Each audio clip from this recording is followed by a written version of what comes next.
new at 4. This is the first Memorial Day a Habersham County family will spend without their loved one. He was the highest-ranking Army POW of the Vietnam War, and his wife and daughter shared his incredible story with Channel 2's Diana Davis. We lived on hope and a prayer. Joy Purcell was just 20 months old in 1967 when her father, Army Colonel Ben Purcell, volunteered for a tour of duty in Vietnam. His wife prepared for another hitch as a single mom to 5 kids. For the 13 months Ben would be gone. But those 13 months turned out to be more than 5 years. In early 1968, Ann was sitting in church when her pastor and an Army officer called her into the office. And I knew before I got to them that they probably had something to tell me that I didn't want to hear.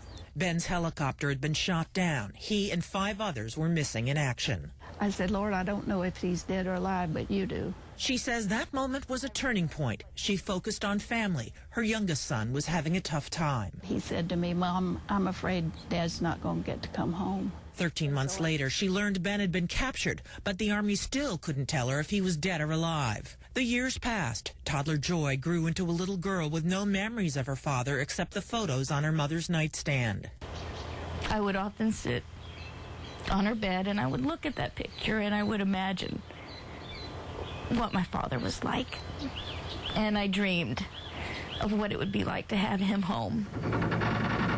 As the war dragged on, protests and demonstrations grew here at home.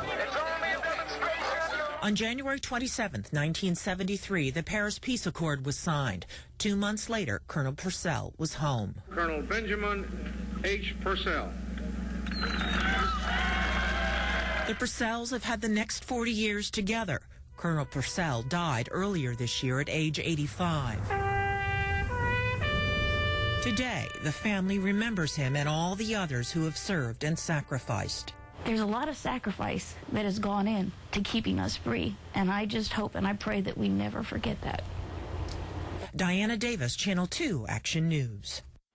Colonel Purcell's daughter told Diana it was difficult to reconnect with her father after he was gone so long. Tonight at 6, his daughter will take us through her emotional trip to Vietnam with her dad 20 years after his release.